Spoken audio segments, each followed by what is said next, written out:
ହିତାଧିକାରୀଙ୍କ ଠାରୁ ଲାଞ୍ଚ ନେବା ଘଟଣାରେ ବାଲିଆପାଳ ତହସିଲଦାରଙ୍କ କାର୍ଯ୍ୟାନୁଷ୍ଠାନ।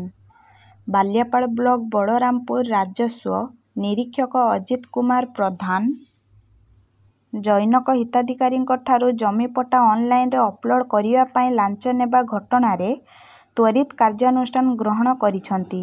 ବାଲିଆପାଳ ତହସିଲଦାର ସାଇଶ୍ରୀ ଲୋକନାଥ ପ୍ରସାଦ ସେଠୀ, ଯାହାକୁ ନେଇ ତହସିଲଦାରଙ୍କୁ ବିଭିନ୍ନ ମହଲରୁ ପ୍ରଶଂସା କରାଯାଇଛି।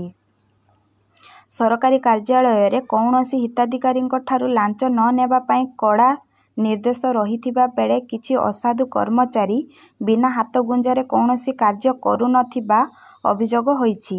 ସୂଚନା ଅନୁଯାୟୀ ବଣିଆଡିହା ପଞ୍ଚାୟତ ଜଳେଶ୍ୱରପୁର ଗ୍ରାମର ସୁବାସ ଦାସ ଗୁରୁବାର ପୂର୍ବାହ୍ନରେ ଜମିପଟ୍ଟା ଅନଲାଇନରେ ଅପଲୋଡ କରିବା ପାଇଁ ବଳରାମପୁର ରାଜସ୍ୱ ନିରୀକ୍ଷକଙ୍କ କାର୍ଯ୍ୟାଳୟକୁ ଯାଇଥିଲେ।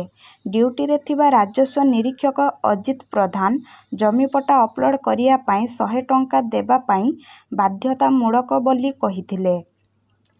ଟଙ୍କା ନେବା ପରେ କୌଣସି ରସିଦ ମଧ୍ୟ ଦେଇନଥିଲେ।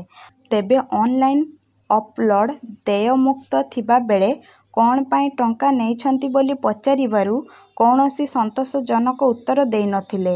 ତେବେ ଏନେଇ ସୁବାସ ବାଲିଆପାଳ ତହସିଲଦାର ସାଇଶ୍ରୀ ଲୋକନାଥ ସେଠୀଙ୍କୁ ଅଭିଯୋଗ କରିବା ପରେ ଘଟଣାର ତଦନ୍ତ କରି ତ୍ୱରିତ କାର୍ଯ୍ୟାନୁଷ୍ଠାନ ଗ୍ରହଣ କରିଛନ୍ତି। Baliapal tehsil order number 11 memo number 1460 ମୁଡେ ଅଜିତ ପ୍ରଧାନଙ୍କୁ ବଳରାମପୁରରୁ ପଞ୍ଚୁପାଲି ରାଜସ୍ୱ ନିରୀକ୍ଷକ କାର୍ଯ୍ୟାଳୟକୁ ବଦଳି କରାଯାଇଛି। ତେବେ ତହସିଲଦାରଙ୍କ ଏଭଳି ପଦକ୍ଷେପକୁ ବୁଦ୍ଧିଜୀବୀ ମହଲରେ ପ୍ରଶଂସା କରାଯାଇଛି। ବାଲେଶ୍ୱର ଜିଲ୍ଲା ବସ୍ତାରୁ ଶେଖ୍ ଆଝାରୁଦ୍ଦିନଙ୍କ ରିପୋର୍ଟ, ବାଲେଶ୍ୱର ଖବର।